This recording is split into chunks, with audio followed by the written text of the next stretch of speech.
Welcome to Career Coffee Chat Live. I'm your host, Erin.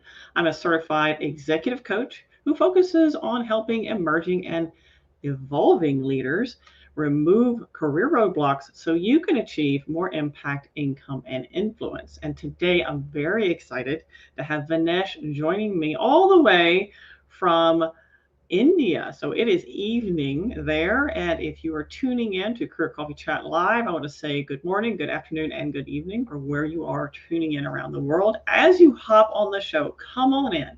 Join us for a lively and engaging conversation around positive psychology and how it can make a tremendous difference for your career, specifically elevating your career. So come on in and join us. Say hi. Don't be shy. Put your comments in the chat box. Say where you're from. I'd love to give you a shout out and welcome you to the show today. Now, if you're watching this replay later, also don't be shy. Feel free to put your comments in the chat box. We will see them and we will get back to you. And for those of you listening to the podcast later, by the way, we love our subscribers, so feel free to subscribe to this on either YouTube or other social media channels or other channels like Spotify and the like. Give us a thumbs up, star rating.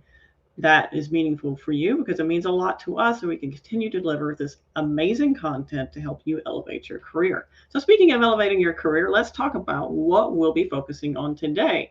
Now, Vinesh is here to share with us from his expertise as a positive psychologist and a Forbes Coaches Council member. Woohoo! So we are continuing the Forbes Coaches Council Spotlight Series. We'll be sharing about why your mindset matters and how positive psychology can help you advance your career and clear those roadblocks for effective leadership and professional development. One of the things we'll be talking about is maybe around what an agile mindset is and how can it help you achieve the life or career that you want, what key tactics you can employ to face the shifts in our lives more positively, because I don't know about you, but there's no constant accept change right now. And most importantly, what simple, easily applicable strategies can help you be more successful and achieve more peace. That's been a big theme with not only myself, but a lot of my clients is achieving more peace and fulfillment in your life and career. Now, all about Vinesh. Vinesh is an organizational development consultant who has trained and coached over 20,000 and counting individuals and consulted with over 100 and counting of the Fortune 500 companies. He helps professionals like you leverage behavior change and positive psychology for better performance and leadership. And most interestingly, at the heart of his work is one of the most remarkable human and organizational qualities called authenticity. So let's authentically give a warm welcome to Vinesh. It's such a pleasure to have you on the show today. Thank you for being here. Hey, Erin. Thanks for having me here on the show. I think in keeping with the spirit of the show, I also went and picked up a cup of coffee. You got coffee. He's going to be awake all night. I don't know.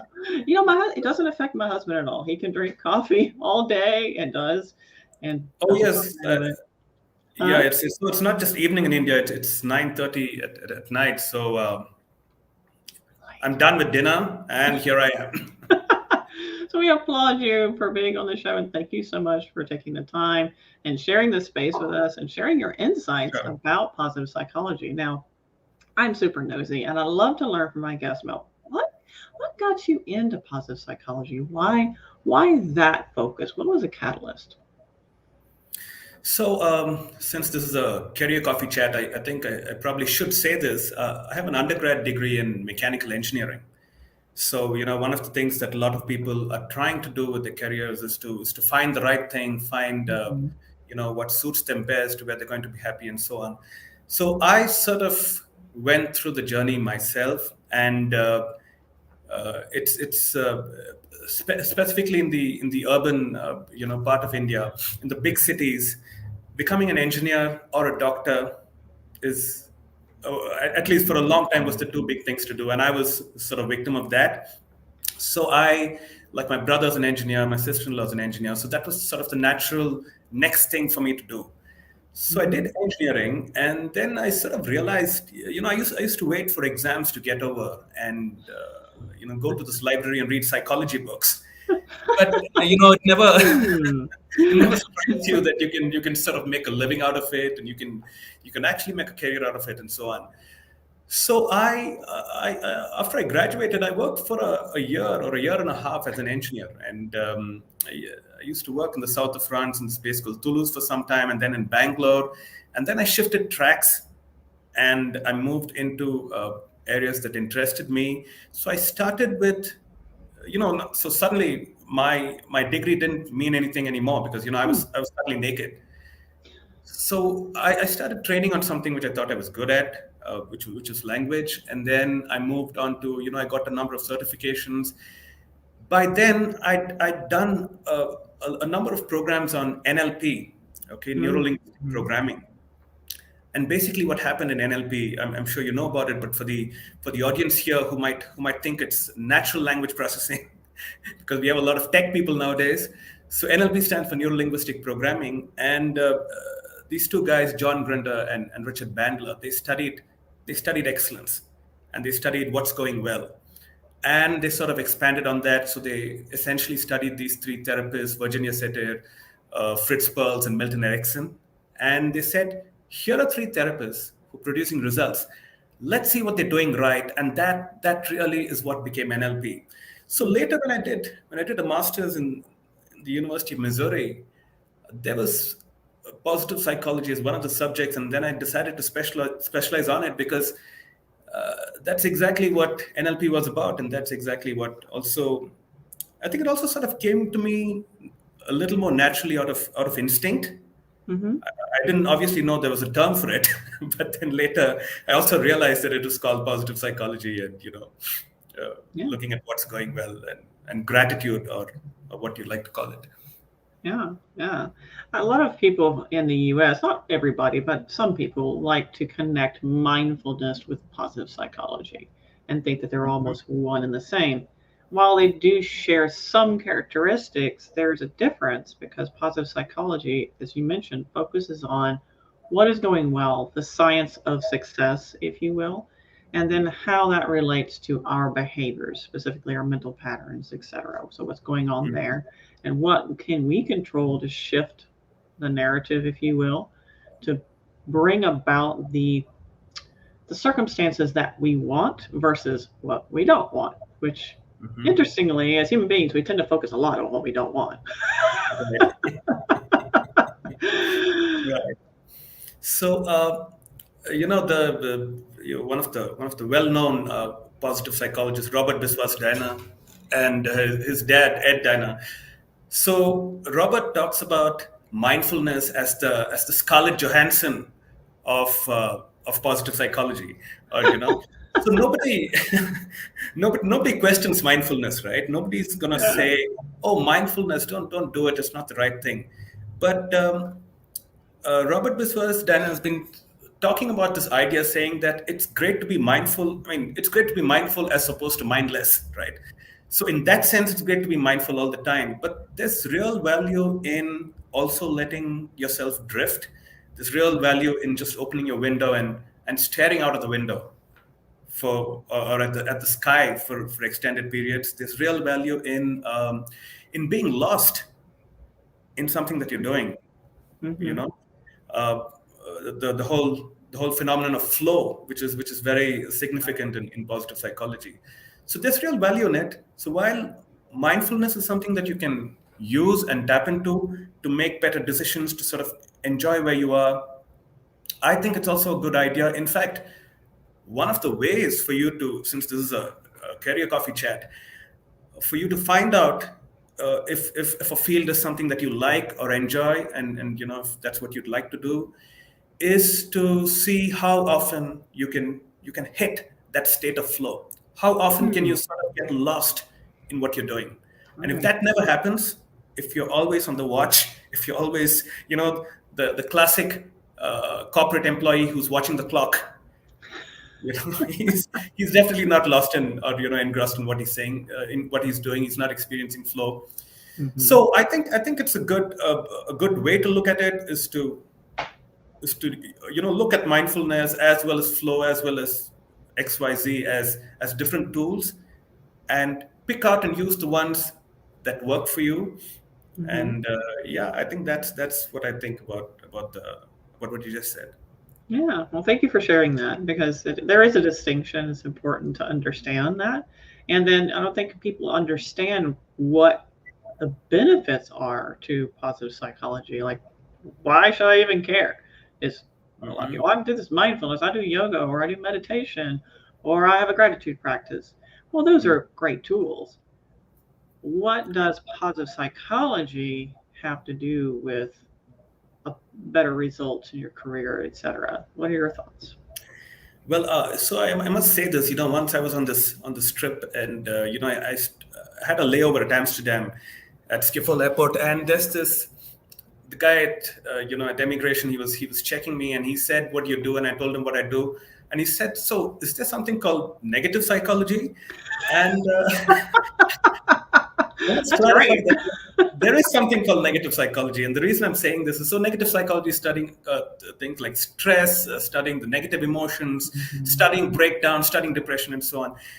And there's a sense, especially when people look at it, read that word positive psychology, a psychologist, and look at a lot of the posts that are being put out there on social media, to sort of think you're just a positive person. In Mm. fact, what positive psychology is doing is studying what's going well. Okay, so maybe a really simple thing, like this David Cooper who studied what was going well, in appreciative inquiry. And he looked at one hotel which is doing everything well, and he looked at another hotel and he sort of brought the best practices from one place to the other. So that's positive psychology, right? Yeah. So I think why it's important, why it's significant is all too often we get carried away by what's not going well and what's wrong. So even if you We decide to buy, focus on what we don't want, right?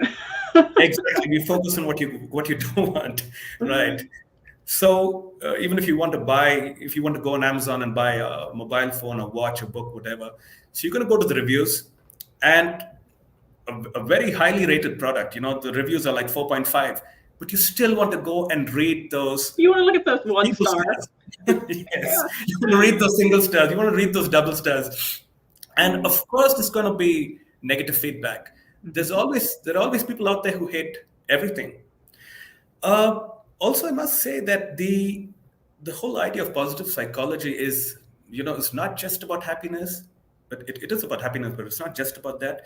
The Greek word, the ancient Greek word for a good life, eudaimonia, Hmm. is different from happiness in that it also takes into consideration hard work. It takes into consideration Mm. pain. It takes into consideration, just striving to achieve something which is just a little beyond your reach. Hmm. And when you do that, you experience something called eudaimonia, which is even bigger than happiness. Hmm. Which is not It's which almost is like not really, euphoria. well, yeah, kind of euphoria.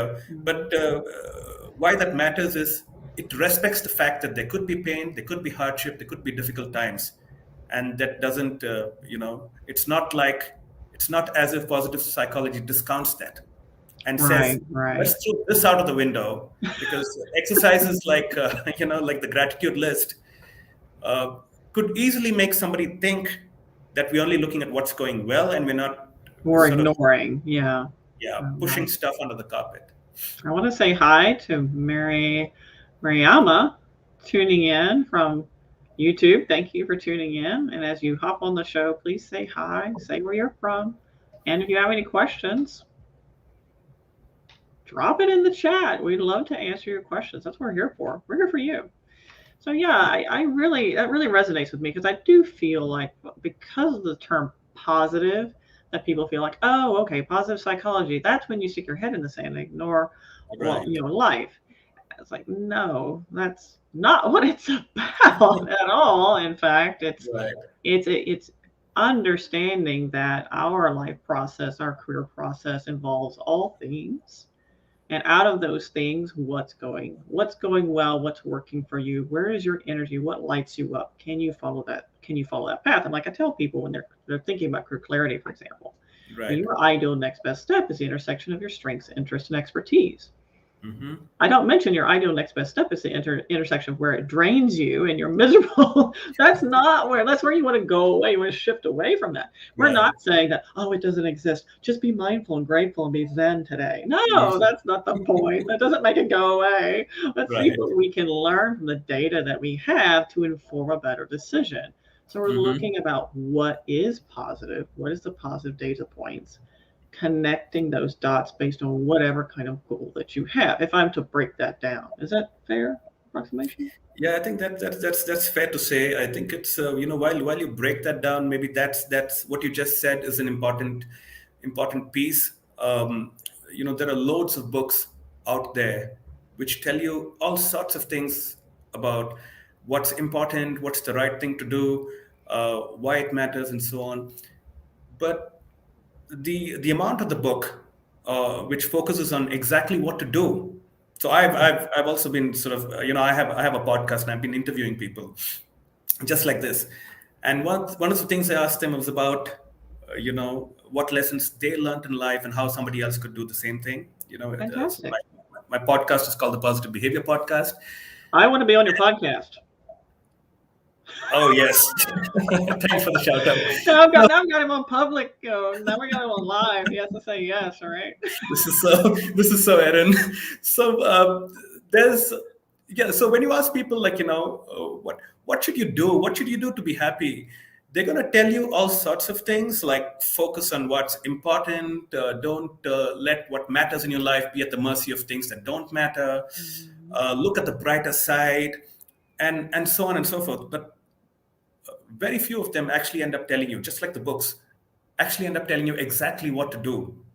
Right. So maybe one of the good ways to, to put positive psychology into practice is to be able to read a book or watch a talk and pull out those things which are actual behaviors, Mm-hmm. right? Because this is a session on mindset change towards the right career, and the way to change a mindset is through behavior, because it's a mental stand that you take for yourself.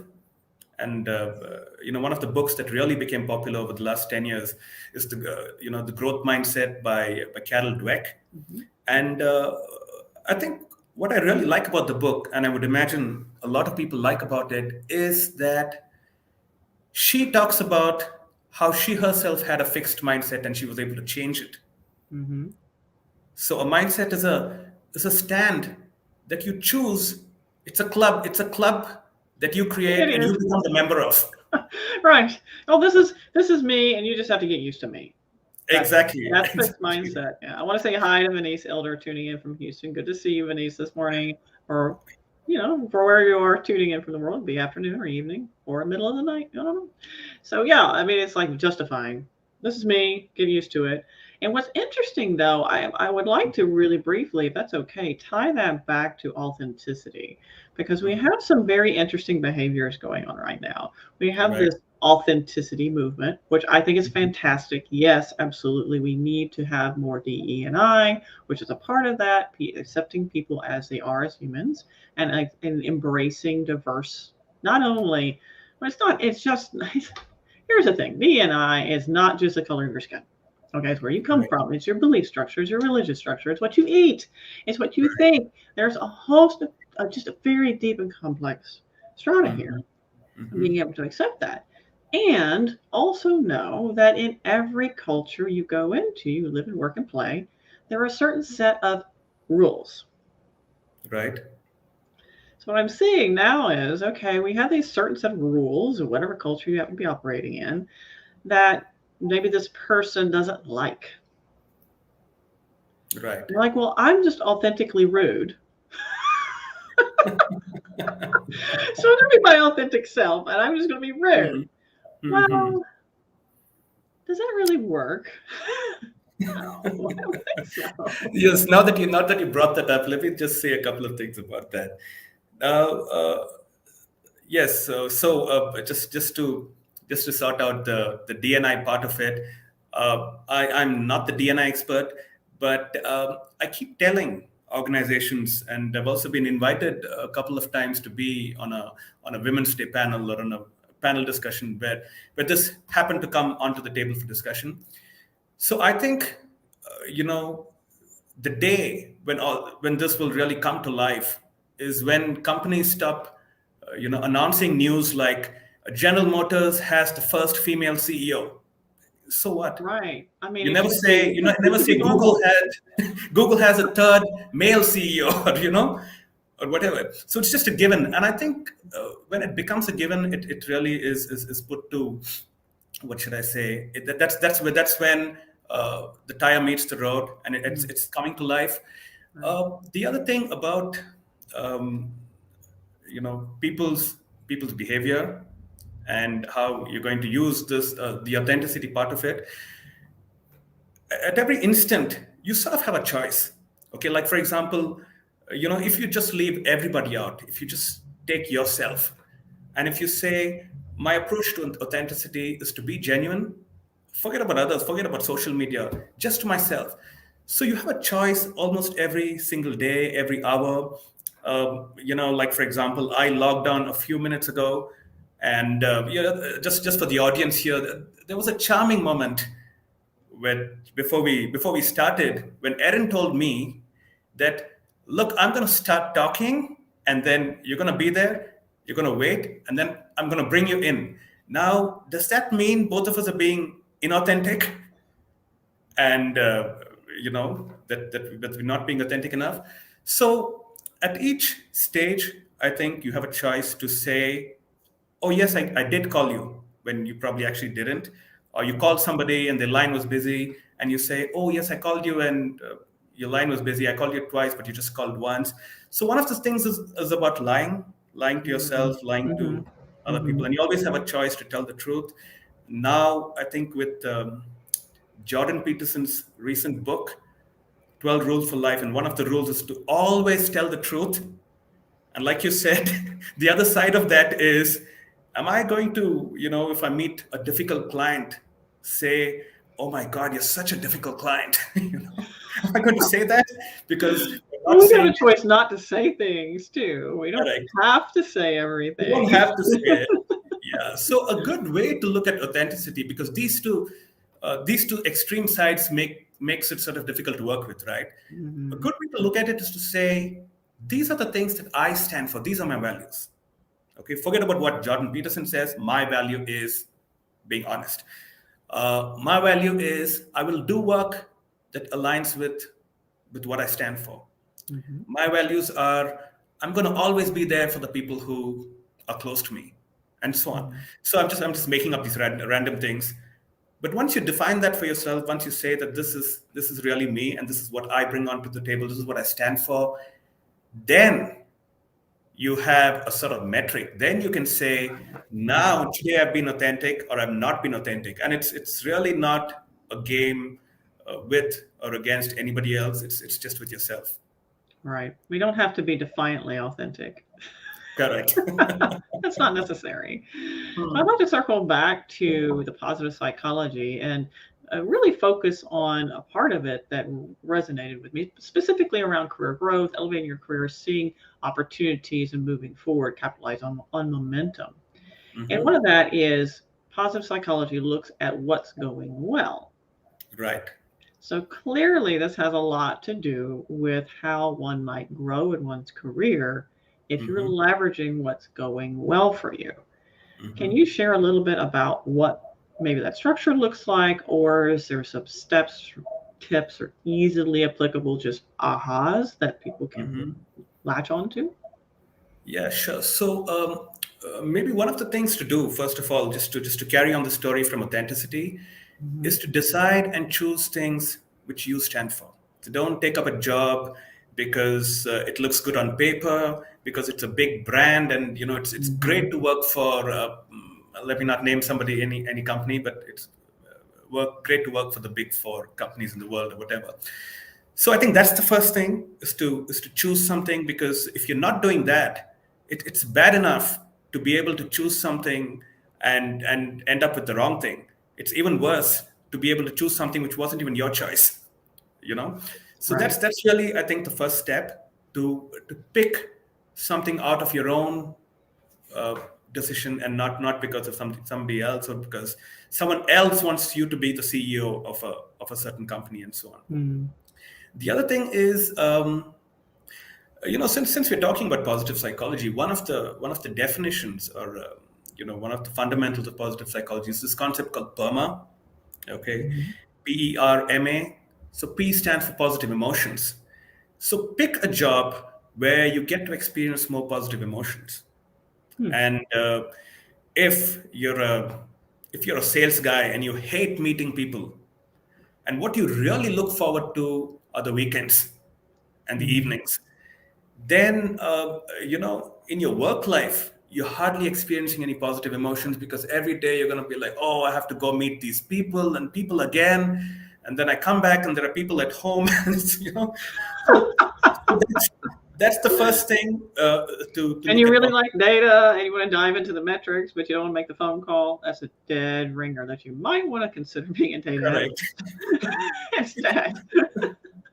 Right. So that's the first thing, positive emotions. The second thing is engagement. So we spoke about flow. If there's, look at those times when you were doing something and you just lost track of time. You were lost in the activity. If you can pick things around that, I think that will be a great job for you. That will be a Mhm. great way for you to find the right thing for you to do. Um, the next thing is our relationships. So I think we are all, creatures, social creatures. So we love meeting people. I often joke that even the introverts out there, they love meeting other introverts and sharing the introverted stories. So so This it's is true. it's a good idea to build relationships, and the kind of relationships that you want. And Right. if you can get into a job that offers that, Mhm. that'll be a great thing. So that's PER. M stands for meaning. So meaning essentially means, is this job making sense? Are you sort of aligned to what Mm. you're doing? Right. There's this whole idea called cognitive dissonance. And cognitive dissonance essentially means, I mean, it first came out in 1957, where the American social psychologist Leon Festinger, he wrote this book called Cognitive Dissonance. But what it really means is your beliefs and what you stand for and your behavior every day is in conflict. Right. So Yes. you just hate smoking. Your dad died of smoking, so you're not a supporter of tobacco, but you're a Philip Morris salesperson. So that sort of thing Mhm. is cognitive dissonance. So if you can avoid that, if you can do a job which is aligned with what you stand for, what you Right. believe in, I think that will straight away bring in a lot of meaning. So that's PRM. And the last one, A, is accomplishment. Mhm. Everybody loves doing well at something. Even those people who say, oh, I'm tired of the corporate world, I want to go sit in the Himalayas and meditate, they're trying to accomplish something. Maybe that's peace of mind. They're Mhm. just trying to get enlightened, whatever. So accomplishment is something Mhm. that comes to us naturally. We love it, we enjoy it. I often tell people who I coach who feel they're sort of done with the corporate world, I think with the right kind of mentoring and the support and the coaching, if they'd sort of course corrected a bit, they would have had a blast Yeah. and enjoyed doing what they were doing. So maybe this PERMA model, positive emotions, engagement, relationships, meaning and accomplishment, is a good way, or rather a good compass for you to sort of keep in mind while you're scouting around for the right job. Well, that's fantastic. Thank you for sharing that. And for anybody tuning in that has questions about, clarity, finding your next position, or maybe you're stuck thinking about something. Sometimes we get stuck in the cycle of decisions, Hmm. and I'm not sure. We always want the best possible outcome. If I don't pick the perfect decision, it might not come out. And sometimes we get stuck in that cycle, or we're not really sure about, well, what do I even do to find out what I'm good at? That happens a lot, particularly for those people who've fallen victim to the open door syndrome. You just walk through one open door and the next open door and the next open door. One day you wake up and you look around and go, what am I even doing here? Right. Where am I at? Who am Right. I? Hmm. And then we have to really break it down and understand what our values are, what our priorities are, what gives us energy. So when you talk about um, being able to get in the state of flow, and most importantly, that positive emotions. Mm-hmm. I tend to link that to the energy you get or you're giving during the day. Right. Now, that's actual energy. Like you can feel it at the end of the day. Mm-hmm. If you're exhausted and drained, you don't have energy for your family, you don't even enjoy things you normally enjoy. Mm-hmm. One, you might be headed towards burnout, but two, most importantly, you're doing something you're not aligned with. You have that dissonance. You're not aligned. You're in an area that's draining your strengths, so you're not getting the positive emotions. Mm-hmm. You're probably not seeing as much accomplishment as you would like. And there's a whole host of things going on there.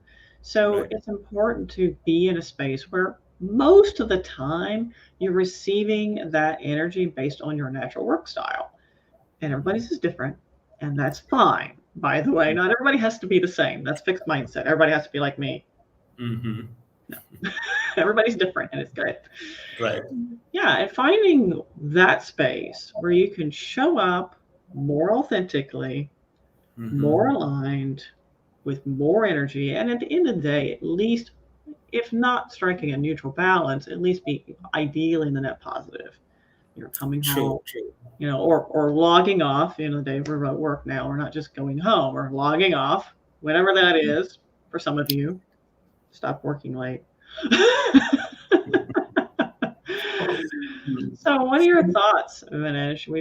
We covered a lot of territory in a really short period of time. I like where we've come so far. Is there anything else that you want to share with the folks tuning in now and later about how you help people achieve Yeah, success? just related to all sorts of things went through my mind as I was listening to your animated description of that.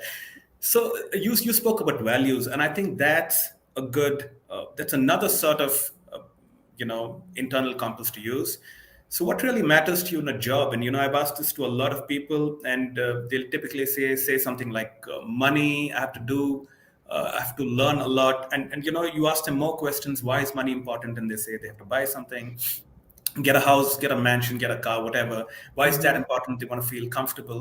They want to feel secure. Now, in the end, your values are really emotions. So if you can identify what your emotions are. I mean, I'm sure you as a coach, you've done this in coaching sessions, helping people nail down their values. That's a good way for you to that's a good metric for you to use to find what you really like to do in life. So if your top emotions, I have this written down all over the place with I'm going to just read out something from one of my recent coaching sessions, which I can afford to do because I'm not going to tell you the name of the person. So here's what this person likes. What he finally likes is he likes to be independent. He likes to be happy. He likes celebration, the feeling of celebration. He Mhm. likes to have his own space, and he likes to experience motivation. He likes to be thrilled. Now, if Hmm. you say these are your top 5 values, then it's easy for you to take decisions. So if you're working and you get a job offer, which you're going to straight away check, is this going to make me feel more motivated? Is this going to make me feel thrilled? Am I going to get a sense of adventure, whatever your values are? Right. If it doesn't, then you shouldn't take it up. If it does, then Mhm. you should take it up. Or if you have not even changing a job, but within your job, you have an offshore opportunity where you get to travel. Now, is this going to keep you more stressed than relaxed? And being Right. relaxed and peaceful and calm What's is the one of them. balance? Yeah. Exactly. Yeah. So if you can do that, that's I think one of the ways. Here's another interesting thought, especially about on the question of careers. Mhm. We often discount things which surround a job, Hmm. and let's also just remind ourselves, and I want to sort of caution the audience here.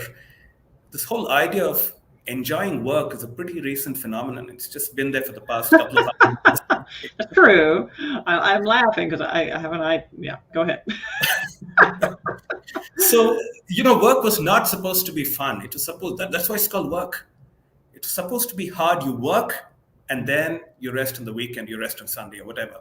So it was supposed to be like that. So this whole phenomenon of finding your calling, finding your passion, enjoying work, being a round peg in a round hole, this is a pretty recent phenomenon. It's just like, during the Romantic period from 1800 to 1850, roughly around that time when it started, the whole idea of finding your ideal life partner, or That finding was finding pretty one. revolutionary too. Yeah. because up to that point, you didn't really get a choice. Correct. It was through necessity. Choice. It was necessity. Right. Not So you anything. found a life partner to get married or to just, for convenience. But that sort of changed the whole thing through paintings and writing. And there are a lot of people who wrote these happily ever after stories and, Prince Charming coming and knocking you off your feet and getting married. So this exact thing happened at work when, we started saying that I've got to enjoy work. I've got to really go into office and love what I do and so on. So take this with a pinch of salt and do look at other things which surround the jobs. You might be an IT, an IT programmer, but maybe what you really hate is traveling. So I live in a big city called Bangalore. There's a lot of traffic. People are loving it now because they're getting to work from home because of the pandemic. And there are a lot of my clients who are struggling with this whole idea of getting people back to office, and people don't want to come back to office, right? So we're in the middle of that right here in the U.S. We're in the middle of this, and it's called the Great Resignation. Right. So that's an important thing to look at that. So, earlier when I was doing a lot of hardcore consulting as part of a consulting firm, I used to be traveling constantly. There's this movie, If It's Tuesday, This Must Be Belgium. It was really like that. So I would go to these hotels and ask people, especially in the front office, when I'm taking a break, when I'm walking around, so what do you like about working here? And people have told me all sorts of things. But a number of people have said they love standing in this nice 5-star hotel at the front desk and dressing well and looking good and being there for people who walked in. So sometimes it could be things like dressing up well. Sometimes it could be things like travel. Sometimes you just like the name of the company. It just sounds good to work in Google. Forget about what you do there. It just sounds good. It sounds good. And it looks good on your resume. It looks good on your resume. So I think look at all those things which surround a job, and that's going to give you useful clues in terms of what you might like, and what you might not like. What's a good job for you? And what's your emotional attachment to those ancillary items? Is a part of the whole matrix, because a lot of times, I'm with you on this notion. I get a lot of I want to find my passion. I want to find my dream job. And I'm like, oh boy, here we go. Okay, so let's talk about passion. First of all, passion, if you are actually in an area of passion, you're emotionally invested to a significant degree in your current adventure. Right. There is some pros and cons to that. It requires a great deal of discernment and restraint, because as a person who has been there and is still there, I love what I do. This is an area of my passion. I burned out at least twice, almost 3 times, because of the passion, because it was so easy for me to just keep working until 10:30, 11 o'clock, midnight. Mm-hmm. No, it's not sustainable. I was also missing the other areas of my life, which I'm also as a high value for me. So I was the boss of me, was making me ignore my values because I was so passionate with this one area. So it's a double-edged sword. So we have to be careful here. And 2, I would argue to say that passion is not required for you to have a lot of fulfillment in your career. It's just not. Okay. We're really looking at something that at the end of the day, you feel pretty good about it. You don't feel miserable, and you don't dread going to work the next day. That's what we're looking for here. We're looking for this. And I'm sure it's backwards on the screen, maybe balance. Right. I think it's a really cool thing is that I uncovered this because we're now packing down our townhome in Houston, putting it on the market, that sort of thing. There's a lot going on. So I had these Zen cards, and I was like, oh, cool. These are neat. So, and I found this one, and I was like, this means a lot to me, because it's really interesting. People also have interesting ideas about what they need to be happy. And I would argue to say, as a coach, if I were to boil down all the coaching conversations and really condense them, it comes out to a few things, really. Balance and peace. Right. That's what people need. You really need balance and peace. And money facilitates this. If you hear that, I need to make more money. Okay, why? Why do you need to make more money? What's out of balance? What's not peaceful for you? How do you need to get there? And it may not need money per se, right? So, I mean, we attach things, but we really need to distill it down. And I like this balance card. It says the center is not always the point of balance. Right. When you find that place where balance is achieved, peace will result in all situations. There is no conflict, for everything rests without strain. That's balance. Isn't that cool? Nice. Yeah, that's pretty nice. So, what are your thoughts about what I shared, Vinesh? So yeah, a couple of things. One is there is this sense. I mean, it is really nice to hear you say I almost burnt out twice, and so on. So there's this one school of thought which says you have to sort of let's just call this. I'm just going to call this the walk the talk school of Mhm. thought, which says if you want to do something, you have to sort of stand for it. You have to represent it. You have to be there. So if you're going to be a lifestyle coach, so you better have an amazing lifestyle yourself. If you're going to be a relationship coach, then you better be in a good relationship, and that's that sort of thing. Mhm. The other side, maybe I should just call this impacting people's lives or just making a difference, uh, Mhm. the making a difference approach. So it doesn't matter if you're a relationship coach and you're having a bad relationship or going through your third divorce or whatever. If you can provide value and make a difference in somebody else's life, I think that's good enough. So some years ago, I gave a talk to a group of doctors for this. Actually, happens to be an American drug company, and it's a pediatric drug. So there were pediatricians and there were gynecologists as well in the Mhm. room. So one of the raging debates was there were women gynecologists who were saying, a man who's a gynecologist would never know what it's like to have a child, and he can say all sorts of things about when the pain's going to start and what's going to Mhm. happen, but it's He just doesn't theoretical. know. He doesn't have experience, so it's experiential. Yeah. Exactly, it's Mhm. experiential.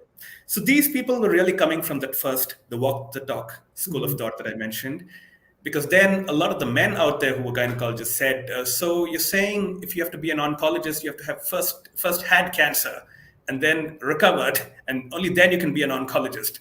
So there are these two sides, and I think balance in terms of a career is to pick something. It's great to pick something that you stand for and that Mhm. you represent effortlessly, and I think that's a good place to be. In the absence of that, it's also good enough if you can do something and make a difference to your organization, to your team, contribute, while it gives you the luxury and the money and whatever else it offers. Sometimes it's just the flexibility of staying in another country Mhm. because you've got a job there.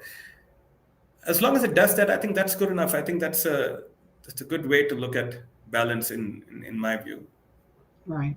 And that's a great insight. Really, thank you for sharing that. And also, thank you for your other wisdom, your points, your insights.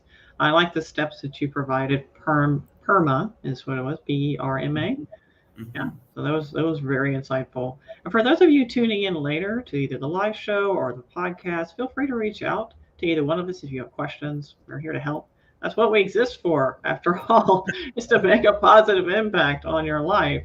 Right. So yeah, I mean, whether we walk the talk or whether we're just knowledgeable, I think their Hmm. knowledge has such a huge value.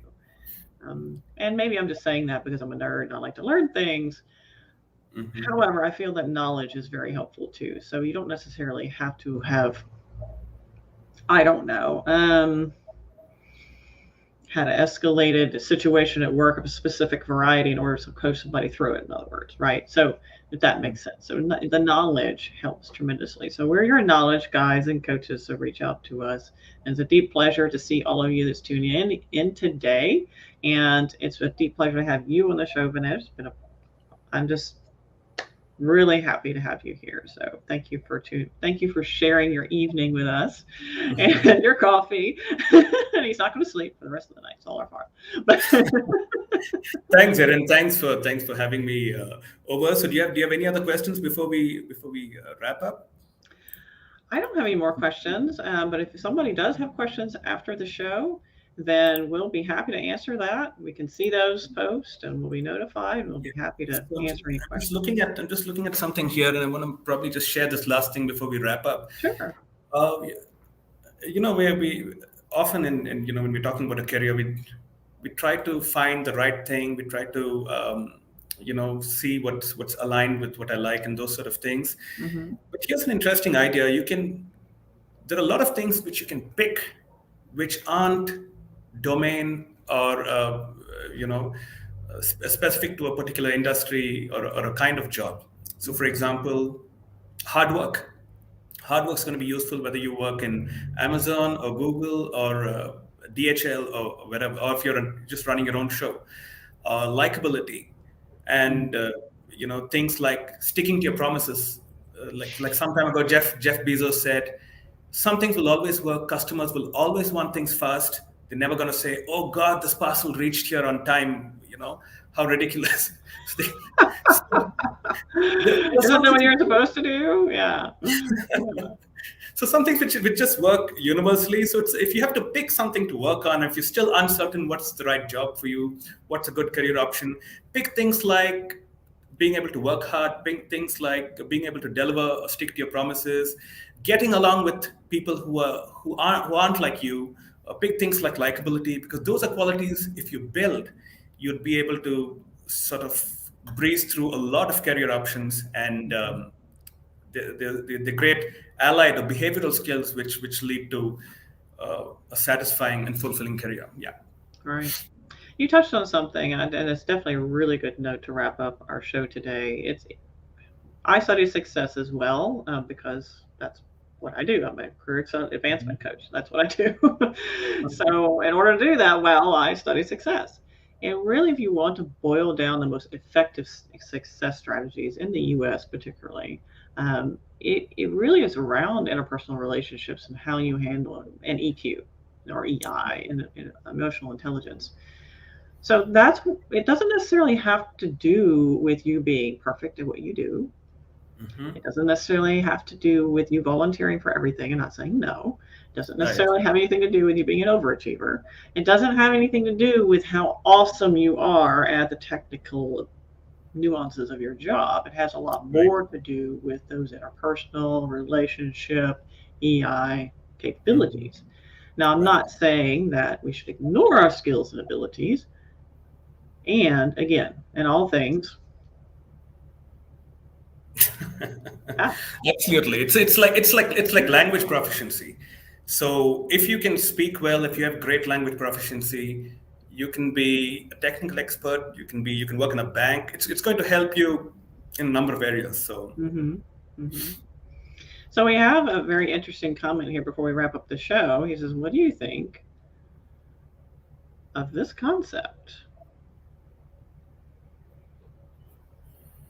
About Ikigai? Huh? Yeah, Ikigai.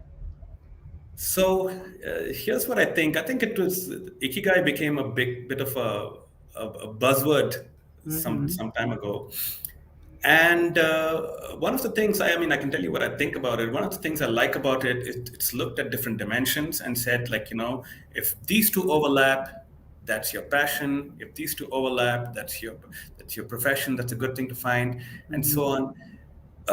But the challenge I noticed with a lot of people is that real life doesn't necessarily play out like that. Right. And you can't say, I'm going to take my passion and I'm going to overlap it with my, with my dreams, and that becomes, so that those Venn diagrams are a rather simplistic way of reducing the issue. I think Ikigai is great.